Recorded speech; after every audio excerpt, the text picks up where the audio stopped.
世界のみんなとつながろう Bridges across world communities. Hello everyone and welcome to Bridges Across World Communities, sponsored by NIA, the Nishinomiya City International Association. My name is Thelma. And I'm Sakamoto. Each month we provide practical knowledge for daily living and important information about disaster prevention. This program is for English-speaking residents in the Nishinomiya area and is broadcast on the second and fourth Saturday of each month from 12 noon to 12:15.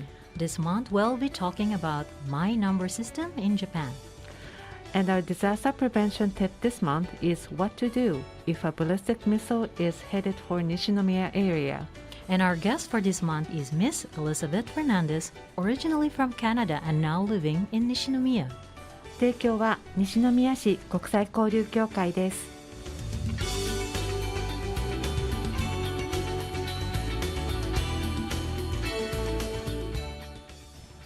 Hi, Tama. Hi, Mariko-san.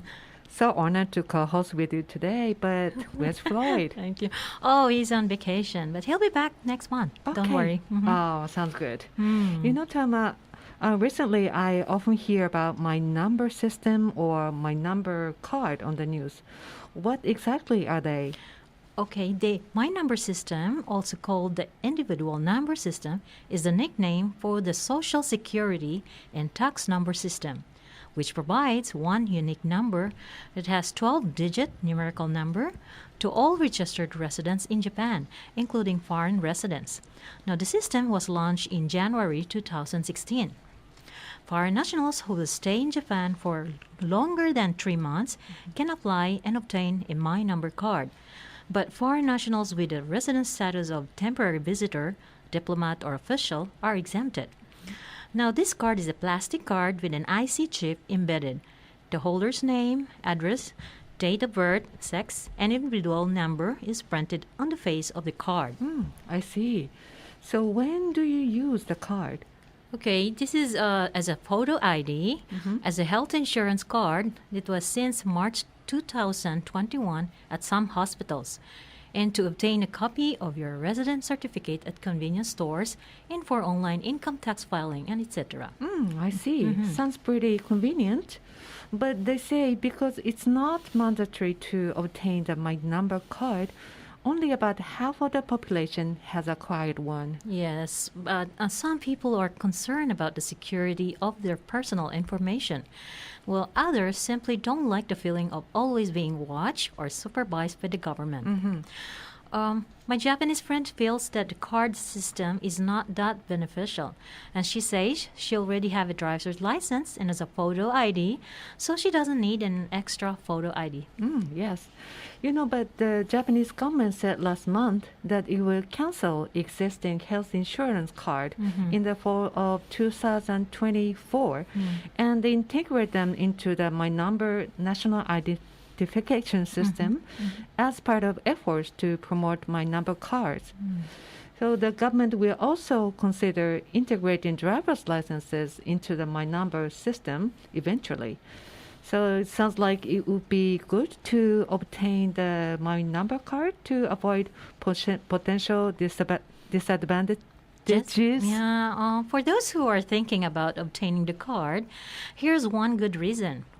To promote the use of the My Number system, the government has decided to give shopping points called Mina Point, an abbreviation for My Number Point, and these points are worth up to 20,000 yen, approximately a $133, I guess. So to individuals who have required the cards or who filed the application by the end of this year. Now, for more information on My Number card system and its a Mina Shopping Point campaign, please search for My Number Card Japan English, then visit the individual number card site run by the Japan Agency for Local Authority Information System.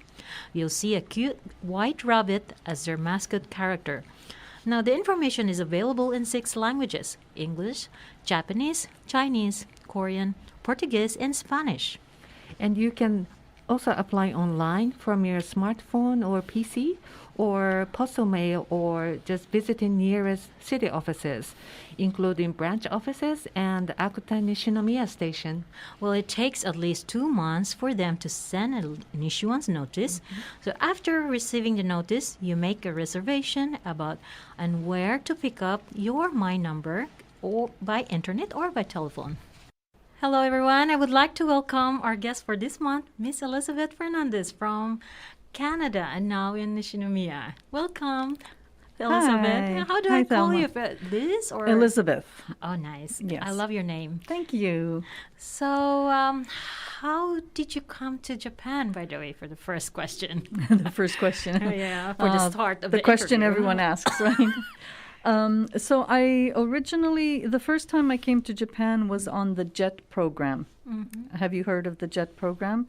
Yes. It was like an exchange.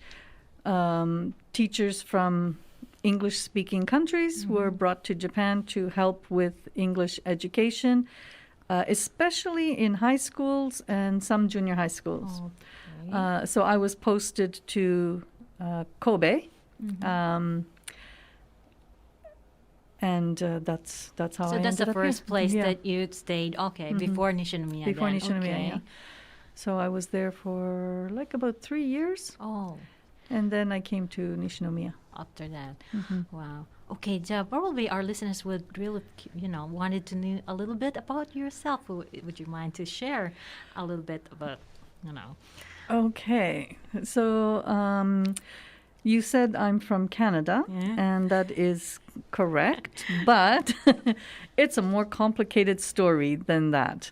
I'm from Canada, but I'm also from France, and I'm also from Portugal. Oh, wow. And yes, I have the 3 nationalities. I was born in France. My parents are Portuguese, both of them. And then when I was about 4.5 or 5, we moved to Canada. Wow.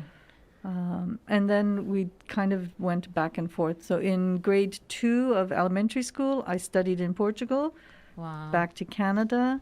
Junior high school, I studied 2 years in Portugal, back to Canada. After high school, I wanted to study French in France. So I started saving money and preparing, and then I went to France to study at university there. Oh, And back to Canada. I met my husband in France. So Wow. after I finished university, we got married, lived in Canada for a while, and then came to Japan. that's It was a complicated story.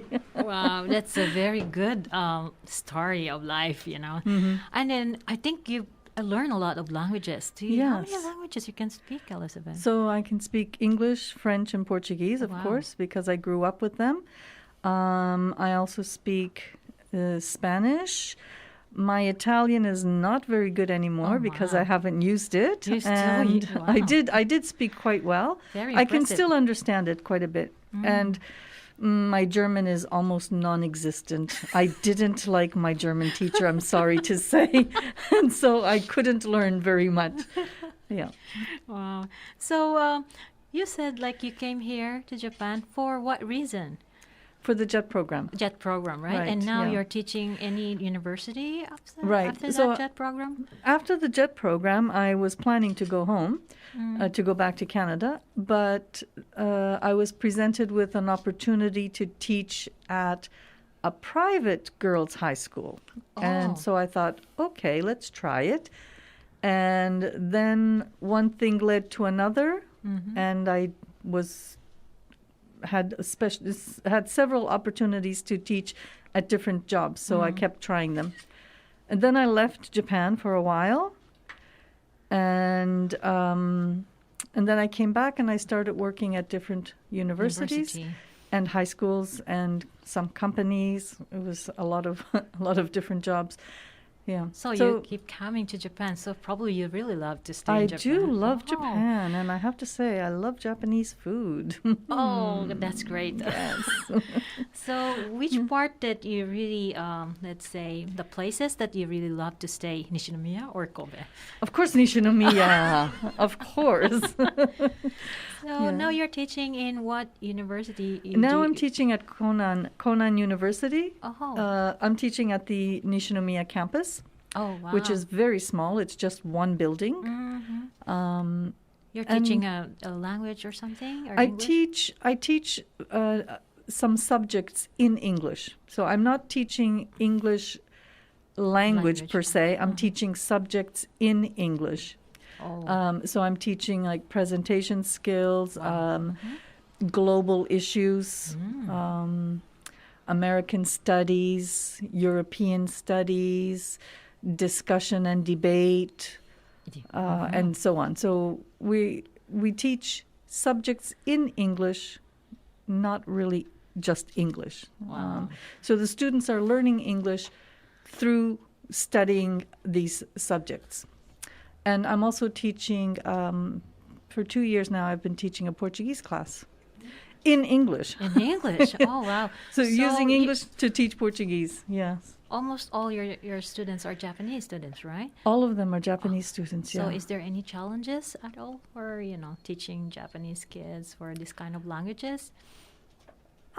I'm very lucky that the students at Konan are very enthusiastic about learning English. That's one of the reasons that they sign up for this campus, because so many classes are taught in English.